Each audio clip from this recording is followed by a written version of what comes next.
Welcome back, everyone. It is time for our weekly The Snake recap, okay? So last week, thank goodness for me, Catherine got eliminated. I know you actually thoroughly enjoyed speaking to her and getting to know her outside of the game. I have a confession. Are you guys best friends now? Wait, let me try that. I couldn't hear anything. Sorry, I think my ears are clogged up. Sorry. I want to say this. This is what's crazy. I watch these shows like you watch them, and there's villains and there's heroes, and they're edited in a certain way because you need to have the drama. Here's the once I interview them, I like all of them. Like even Catherine.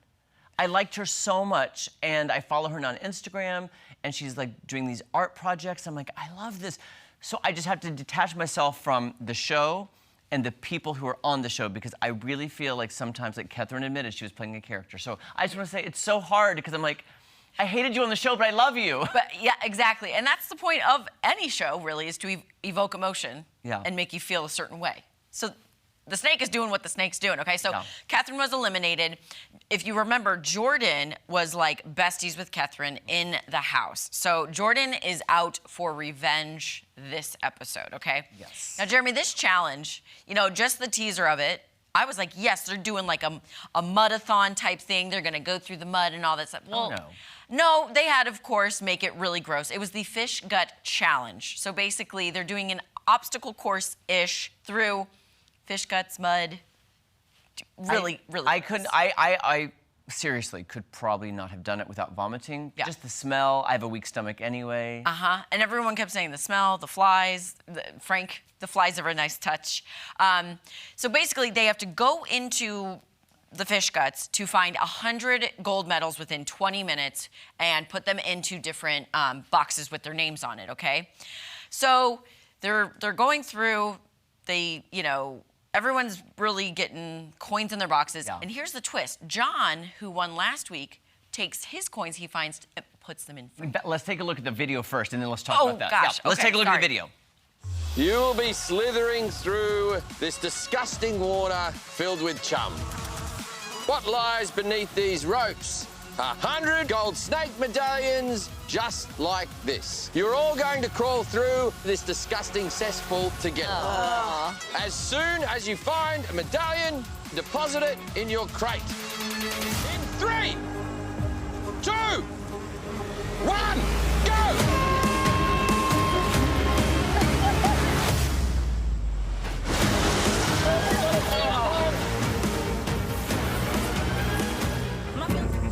John's just putting coins in Frankie's box. I just got all the heat this last week for being the snake, but if I had to give somebody else the chance to deflect some of the attention away, I want to give it to somebody who I know will always pick me, which is Frank.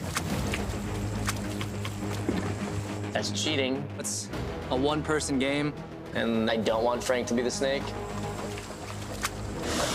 I was pretty sure I was gonna vomit everywhere, but I tell myself mentally, you need to find at least one more coin. This is the coin that will win it all. 10 seconds. 10, 9, 8, 7, 6, Just breathe. 5, 4, 3, 2, 1. Gross. Oh my God, and the spittle coming down of Frankie's mouth. Yeah. No, ma'am.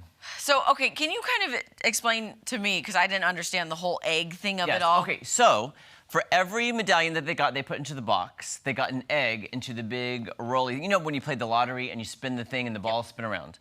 So John was putting his in Frankie's, so he had more options. So the more balls you have in that, the odds are higher that your name is going to get picked. So what Jim Jeffries did was they turn it and they picked one. So like, for instance, John had 30-something eggs, and then Frankie had 20-something, however many eggs, it increases your odds. So what they did was they rolled it, picked it. Jim Jeffries was like, you know what? We have the snake, but we're not going to tell you yet. Secret snake. Secret snake, already chosen, but not mentioned. Yes. So they had to do all that for nothing. So what's funny is they did all that. They don't find out, but then they also have to then figure out how they're going to gameplay and strategize. Strategize. Thank you. Oh, I'm good with the words today. How, to manipulate their fellow players to not get in the bottom of the snake pit. Exactly, into the snake pit. And how do you do that when you don't know who the snake is? Exactly. So everyone's kind of going around like, any of us could be the snake. Jordan even tries to play it off like, I'm the snake. but then she's joking, of course. So we find out through a confessional that Jim Jeffries is actually doing who the snake is. Can we reveal? Yes. Okay.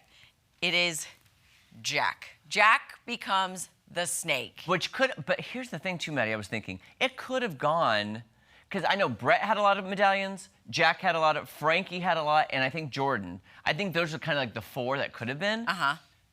Just think about really, it's odds. Yeah, it is. It's odds. It's also mental. They can switch anything at any moment, which that's what they did this time. So, okay.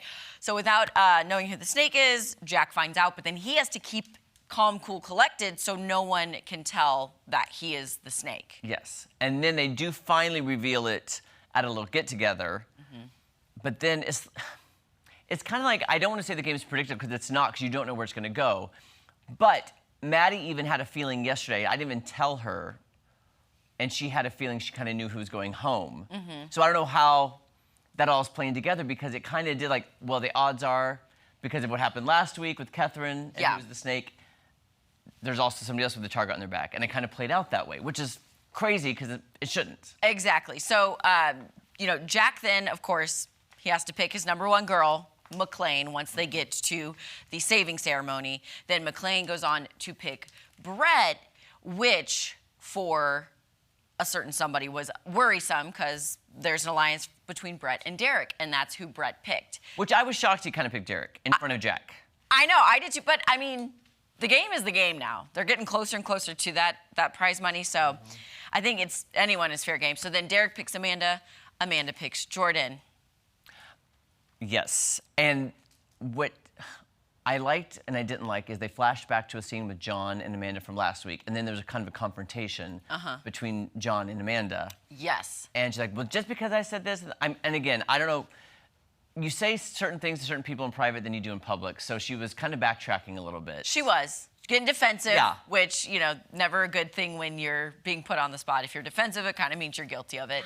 I agree. So, anyways, okay, so at the end of the day, it is Frankie and John. And John in the snake pit. Sorry.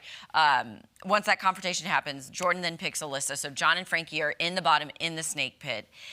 And Jack kind of threw a curveball because Frankie has become the most likable character. He's the most sociable one, like, within the entire group. Like, he is the nice guy, which to Jack is a threat because if he's not the snake, all the girls love Frankie, Yes. So here's the thing.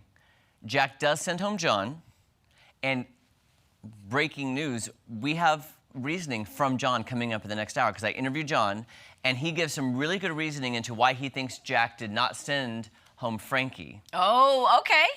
Because there's a lot of stuff. Anyway, because for gameplay, I would have sent home a stronger player. If everybody's already coming for John, why do you go after him? Let somebody else get him and take out a stronger player who's kind of gliding by. Gliding by, exactly. But in John's own words, we will find out his theory of why Frankie was saved. And what was happening behind the scenes. Love it. All right, guys, don't go anywhere. We'll be back with our friends from Queen City Shakespeare Company right after this.